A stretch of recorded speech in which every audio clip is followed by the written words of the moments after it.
श्री गुरु चरण सरोज रज निज मन मुकुर सुधारि। वरणहु रघुबर बिमल जस जो दायक फल चार। बोलिए सियावर रामचंद्र की जय। सिय राम मैं सब जग जानी, करऊं प्रणाम जोर जुग पानी। आइए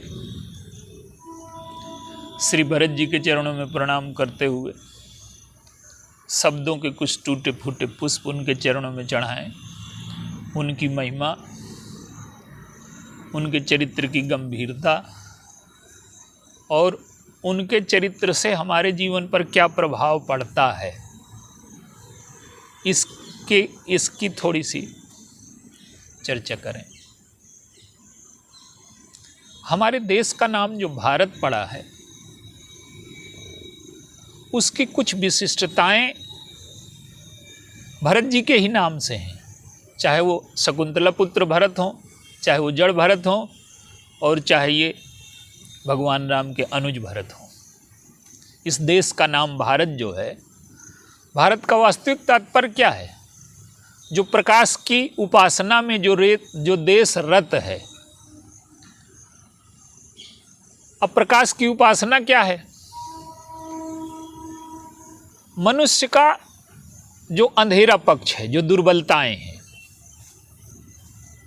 और एक मनुष्यता का पक्ष है जो उसका उजाला पक्ष है। आप देखिए, सारे संसार में कोई ऐसी संस्कृति नहीं है जो द्वैत से पार हो पाई।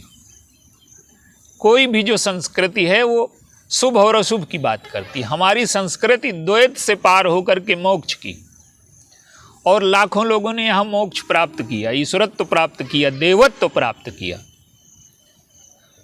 रेडमंड आवर नाम के एक ईसाई प्रचारक जब भारत में आए, तो वो ईसा का प्रचार करने जब आए, तो उन्होंने कहा, जब इस देश में घूमे वो, तो वो कहते हैं कि इस देश में तो सैकड़ों ईसा हैं।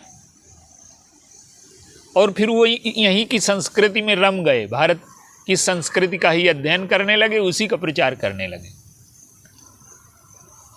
तो श्री भरत जी के चरित्र की जो विशेषताएं हैं जो भारत देश में अवतरित हुई हैं, एक दो विशेषताएं देखने का प्रयास करें। देखिए, हमारे देश में एक उपासना है, क्या कि हम हर वस्तु को सम्मान करते हैं। चाहे वो वृक्ष हो, चाहे वनस्पति हो, चाहे नदी हो, चाहे पहाड़ हो, चाहे पृथ्वी हो। उसका तात्पर्य यह है कि जो भी हमारे जीवन से संबंधित है, जो हमें जीवन देते हैं, उनके प्रति कृतज्ञता हमारा धर्म है। और उसका एक कारण और भी है कि जब आप किसी के प्रति नमन करते हैं तो आपके अंतःकरण में दिव्यता उत्पन्न होती है। हमारी जो वासना की ओर दौड़ती हुई धारा है निरंतर,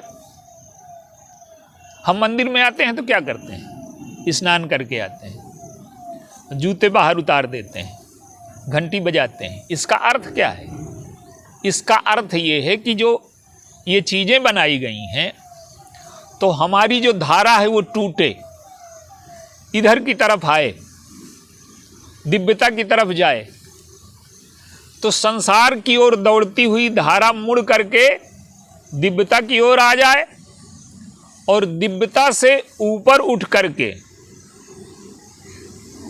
वो हमारे चरित्र को ऊंचाई की ओर ले जाए। तो हम दिव्यता की ओर जाएं। संसार में जो संघर्ष होता रहता है, युद्ध होते रहते हैं, उसमें और हमारा जो ये रामचरितमानस में युद्धों का वर्णन है, गीता में युद्धों का वर्णन है, वो क्या है? संसार में अधिकांश पशुता की प्रवृत्ति हावी है। पशुता का अर्थ ये है कि हमारे पास जो बल है, जो विवेक है,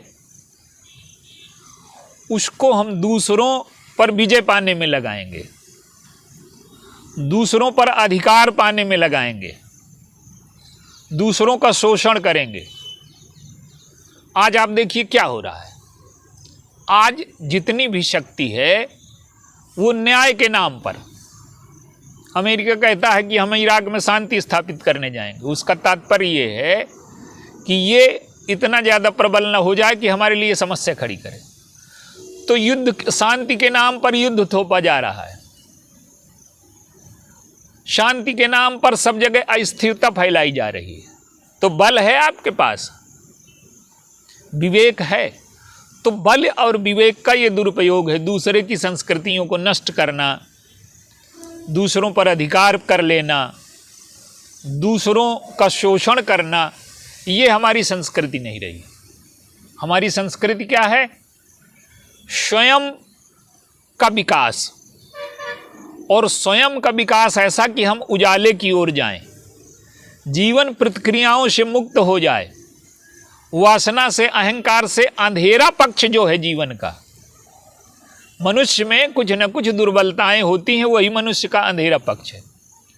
तो अंधेरे पक्ष से मुक्त होकर के हम प्रकाश की ओर चलें। अस्तो मा सद्गमय जो हमारा वेद वाक्य है वो यही है कि हमारे जीवन में उजाला हो। तो उजाला कैसे होगा? जब हम वासनाओं से ग्रस्त रहेंगे, स्वार्थ से ग्रस्त रहेंगे, तृष्णा से ग्रस्त रहेंगे, अहंकार से ग्रस्त रहेंगे, तो जीवन में प्रकाश होगा क्या? तो हमने इसीलिए इतिहास का हमारे यहाँ ज़्यादा मूल्य नहीं है। इतिहास का अर्थ होता है समान धरातल पर रहने वाले लोगों का संघर्ष। और रामचरितमानस की जो विशेषता है, भरत जी के चरित्र की जो विशेषता है, वो निम्न स्तर से अंधेरे से व्यक्ति को उजाले की ओर ले जाने की प्रक्रिया है। तो श्री भरत जी के चरित्र का एक गुण आता है, चित्रकूट में वो प्रकट होता है।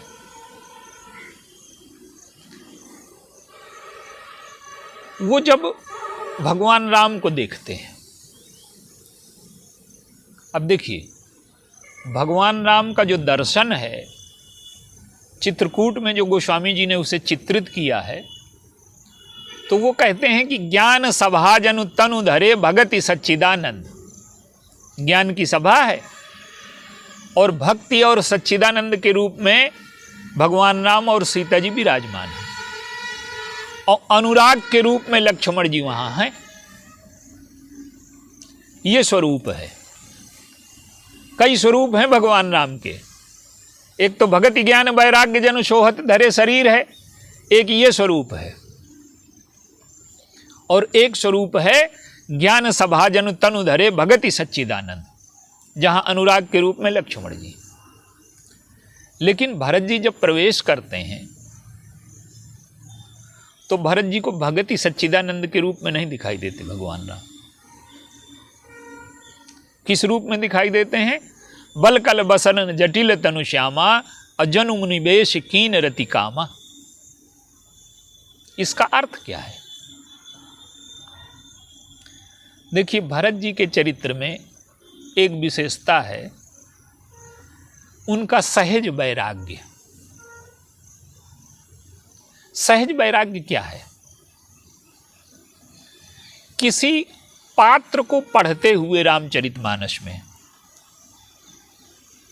इतिहास की दृष्टि घटनाक्रम पर होती है, और हमारे शास्त्रों की दृष्टि घटनाक्रम पर न होकर के अंतःकरण पर होती है। अंतःकरण किस दिशा में जा रहा है? जीवन में आंतरिक उत्थान हो रहा है, अंतःकरण का निर्माण हो रहा है, उसका विकास हो रहा है, वो प्रकाश की ओर जा रहा है, कि स्वार्थ और अहंकार की पूर्ति में लगा है। तो जीवन में जो वैराग्य है, भरत जी के जीवन में कैसा है? पहले थोड़ा सा भरत जी के चरित्र में उनका जो स्वभाव है वो क्या है?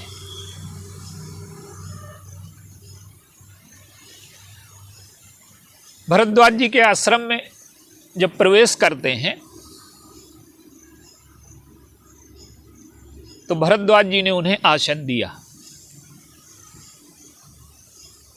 अब भरद्वाज जी क्या सोच रहे हैं और भरत जी क्या सोच रहे हैं?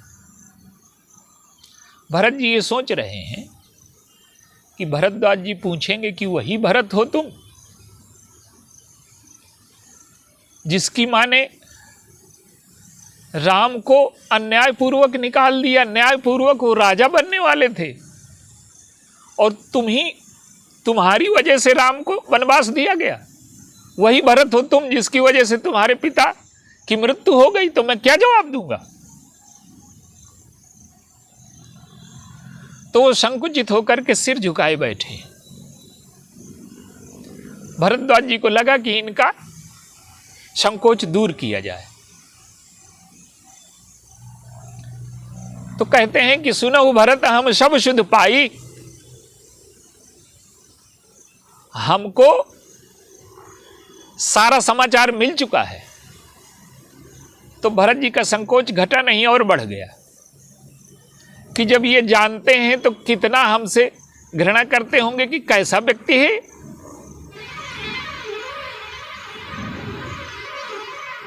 तो भरद्वाज जी अब संकोच, उनको लगा कि संकोच बढ़ गया तो संकोच दूर करना चाहते हैं।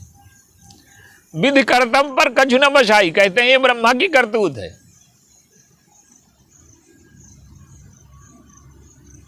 भरत जी का संकोच दूर नहीं हुआ। कहते हैं कि तुम गलानी जन जिये करहु समुझ मातु करतूत, तुम अपनी मां की करतूत को समझ करके जी में ग्लानि बंद कर दो, ग्लानि न करो। अब क्या कहते हैं कि तात कह के ही दोष नहीं गई गिरा मति धूत। ये सरस्वती का कारनामा है। उसने मंथरा की बुद्धि को भ्रष्ट कर दिया, कैकेयी की बुद्धि को भ्रष्ट कर दिया। तो भरत जी और संकोच में पड़ गए कि मैंने आज तक सुना था कि सरस्वती की उपासना लोग करते हैं बुद्धि को शुद्ध करने के लिए, और सरस्वती बुद्धि भ्रष्ट करने आई। गायत्री मंत्र में यही है, अंधेरे से उजाले की ओर। तो वो कहते हैं कि सरस्वती बुद्धि भ्रष्ट कर गई। तुम्हारे रोए रोए से, तुम्हारे चरित्र से, तुम्हारे जीवन से, तुम्हारे आसपास का जो वातावरण है उससे लोग प्रभावित हो रहे हैं और तुम्हारे चरित्र से अब हम शिक्षा ले रहे हैं। तुम कहाँ भरत कलंक यह हम सब कहाँ उपदेश, और राम भगति रस सिद्ध हित भाय समय गणेश।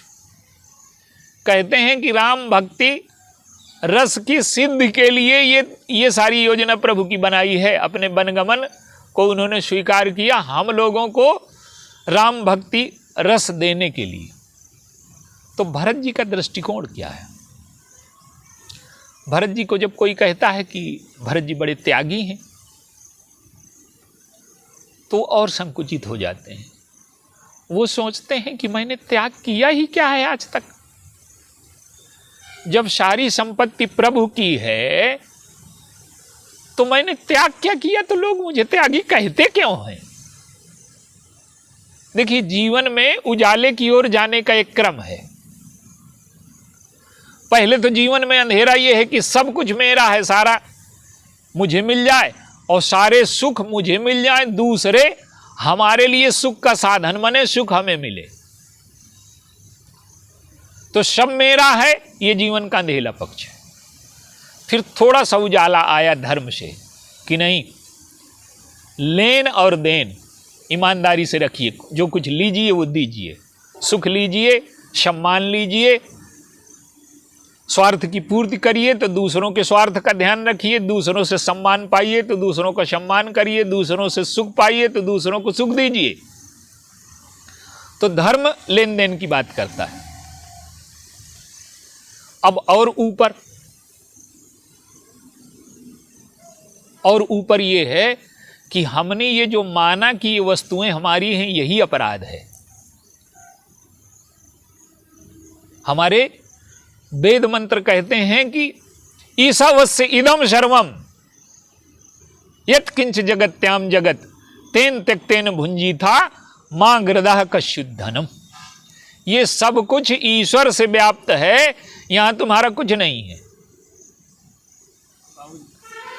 और इसको अगर अपना मानते हो तो ये अपराध है।